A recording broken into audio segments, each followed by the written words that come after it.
Pemenang akan segera dipilih. Jangan sampai ketinggalan. Segera beli 5 bungkus kopi luwak apa saja. Upload ke sosial media, tag @kopiluwakofficial. Dukung Indonesia mengukir sejarah baru.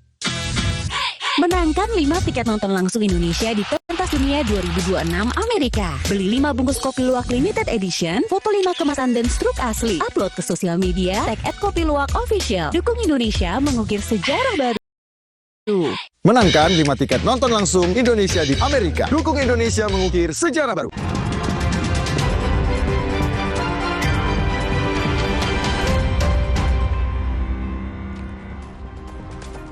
Terima kasih Anda masih menyaksikan Kompas Petang, Saudara. Polisi menangkap 9 orang terduga pembubaran sekaligus perusakan rumah yang dijadikan aktivitas keagamaan di Padang, Sumatera Barat.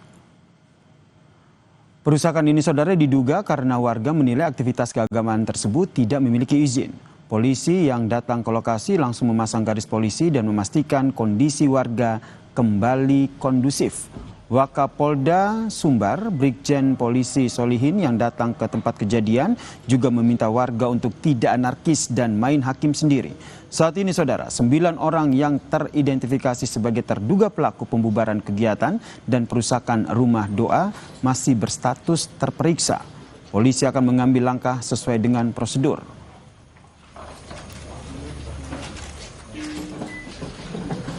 Ada kejadian langsung ke TKP, makanya itu kan cepat kami kan.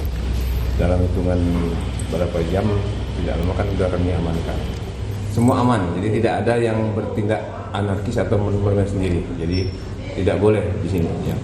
Benar ada 2 orang anak jadi korban, Pak? Sementara belum ada. Tidak ada. Hanya sementara kaca-kaca dengan kursi plastik saja. Udah Pak Pendeta bawa aja pulang lagi dia Pak Pendeta. Woi, kasih dalam situ. Woi, kata-kata lu atau minggir. Wow, di sini. Warga kami keluar tuh enggak. Kalau pulang nih waktu ini. Sebelumnya, Saudara, sejumlah warga membubarkan kegiatan dan merusak rumah doa umat Kristen dari Gereja Kristen Setia Indonesia atau GKSI Anugerah Padang di Kelurahan Padang Sarai, Kecamatan Koto Tangah, Sumatera Barat, Saudara, pada Minggu 27 Juli 2025. Rekaman video peristiwa perusakan beredar dan viral di media sosial. Salah satu video menunjukkan warga yang sebagian membawa kayu berteriak-teriak memaksa jemaat keluar dari rumah doa tersebut.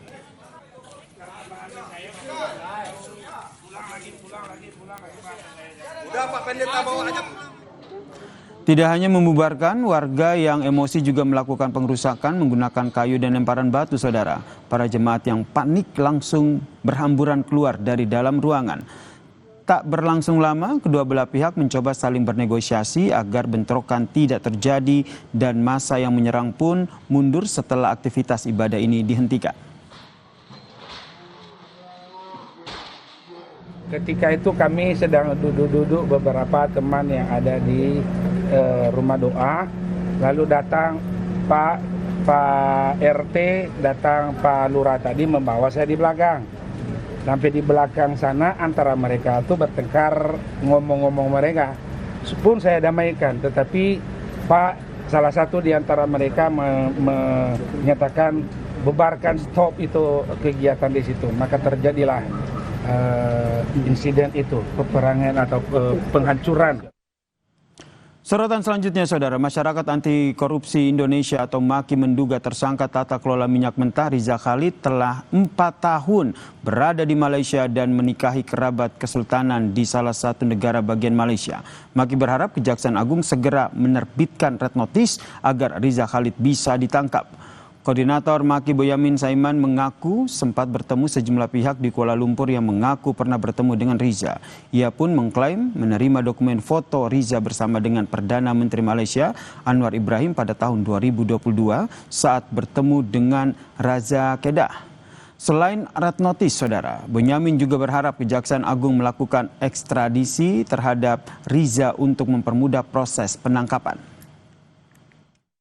Dari rangkaian itu bahkan saya menemukan dokumen foto lama tahun 2022 di mana Riza Khalid bersama Anwar Ibrahim waktu itu belum jadi Perdana Menteri menghadap Raja Kedah.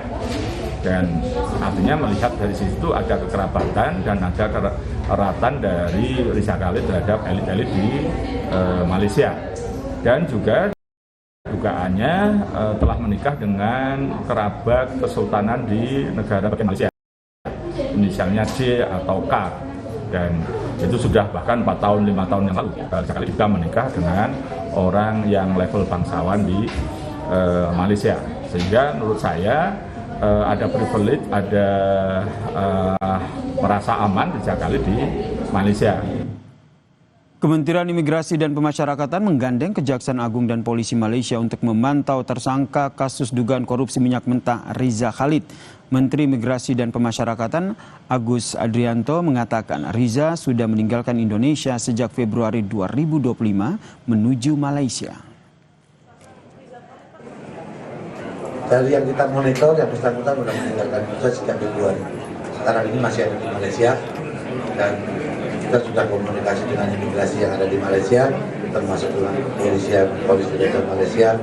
Ya, kami juga koordinasi dengan Pak Jaksa Agung kemarin pada saat penyerahan rubasan, pengelolaan rubasan kepada Jaksa Agung. Kami sudah koordinasi dan laporkan kepada beliau posisi yang bersangkutan ada di mana dan beliau sudah tahu yang bersangkutan.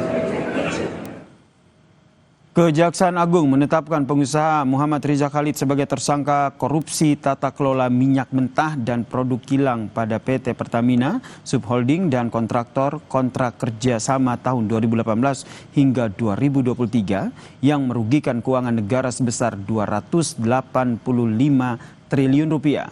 Kejagung telah mengajukan permohonan pencegahan ke luar negeri terhadap Riza pada 10 Juli lalu bersamaan dengan ditetapkannya ia sebagai tersangka.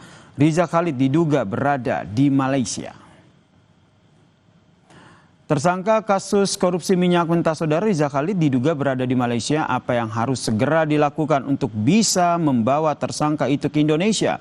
Kami membahasnya bersama dengan M. Yasin, Komisioner KPK periode 2007 hingga 2011. Selamat petang Pak Yasin. Selamat petang, Bu. Pak Yasin, ini informasi yang disampaikan oleh Maki menduga bahwa Riza Khalid sebenarnya sudah berada di Malaysia. Apa yang menurut Anda harus segera dilakukan oleh Kejaksaan Agung untuk membawa pulang tersangka kasus korupsi ini? Ya, pertama kita menghargai atau mengapresiasi Kejaksaan Agung atas proaktif menangani kasus besar ini. Yang kedua, kita juga menghargai Kementerian Hukum dan HAM sudah berkoordinasi dengan Kementerian Hukum dan HAM yang ada di Malaysia, jalur keimigrasian untuk mengidentifikasi keberadaan dari Riza Khalid tersebut. Hal yang perlu kita tekankan, ya, Red Notice dan ASEANAPOL dan Interpol itu harus segera dilakukan kerjasamanya agar bisa memberikan informasi dan tindak lanjut dari penanganan buronan itu dengan cara menangkap yang bersangkutan dan diekstradisi ke Indonesia. Itu yang paling utama yang harus dikerjasamakan antara dua negara tersebut dengan bantuan kepolisian Indonesia, dan syukur sekali juga penegak hukum lain seperti KPK kan sering juga membantu kejaksaan. Jadi dalam hal melakukan penangkapan buronan. Misalnya saja seperti buronan dari kejaksaan yang pernah ditangkap oleh KPK atas kesepakatan kerjasama untuk menangkap buronan itu. Jadi antara APH itu saya kira harus bekerja sama erat, kejaksaan, kepolisian dan KPK. Itu yaitu Tabrani Ismail ya, yang dulu pernah ditangkap buronan kejaksaan itu oleh KPK, ya kita serahkan kepada Kejaksaan Agung. Jadi saling melengkapi lah, komplementari antara penegak hukum dalam kasus-kasus pencarian buronan yang berada di luar negeri ini. Saya kira akan cepat gitu ya. Kalau sudah betul. Menurut Anda akan cepat begitu ya? Kalau seandainya memang sudah diketahui keberadaan di Malaysia. Kalau proses kerjasamanya itu, apakah pengalaman Anda butuh waktu berapa lama begitu? Harus berkoordinasi dengan pihak pemerintah Malaysia, kemudian kepolisian Malaysia? Ya, itu cepat. Ya, itu misalnya kejaksaan juga berkoordinasi dengan Kepolisian Indonesia. Nah, Kepolisian Indonesia bekerja sama dengan Interpol, seperti yang KPK lakukan kan seperti itu, tidak meninggalkan satu sama lain. Yaitu kejaksaan kalau misalnya dalam hal aset recovery, mutual legal assistance kan harus melalui Kejaksaan Agung.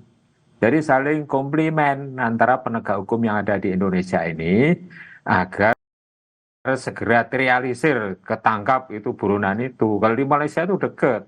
Nazaruddin aja di Bolivia, itu di Cartagena, kota yang Berarti yang menurut jauh Anda dari harusnya Indonesia, cepat ya. begitu ya Pak Yasin ya. Tapi ini informasi dari Maki menyebut bahwa sebenarnya Riza Khalid ini sudah lama begitu di Malaysia. Apakah ini bisa jadi indikasi ada yang menyembunyikan sehingga proses ekstradisi ataupun mengembalikan Riza Khalid ke Indonesia bisa dikatakan agak lama? Ya, ini kalau proses hukum ya memakai cara dari berbagai strategi lah begitu. Nggak bisa dengan Interpol ya juga dengan kepolisian lokal atau dari Kejaksaan Agung di Malaysia atau juga lembaga anti korupsi Malaysia itu bisa saling mendukung, berikan informasi.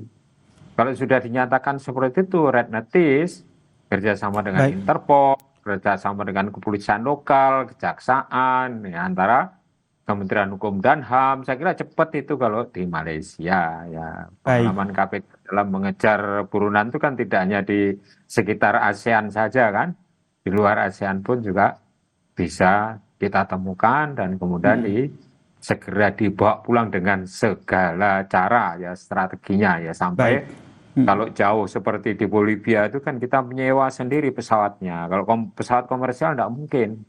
Dia turun di mana, transit, nanti bisa lari, tidak bisa dikejar. Itu strategi-strategi pengalaman yang harus di-share. Apalagi kalau hanya dekat, kan tidak ada transit kalau misalnya dinaikkan ke pesawat. Gitu. Saya kira kita mendukung agar kerjasama antar penegak hukum, baik nasional atau regional, atau bahkan internasional bisa dilakukan segera oleh Kejaksaan Agung. Ini yang kita tunggu bersama ya, bagaimana langkah dari Kejaksaan Agung memburu jejak tersangka Riza Khalid di Malaysia ya. Terima kasih Komisioner KPK periode 2007-2011 M. Yasin telah bergabung bersama kami di Kompas Petang. Salam sehat.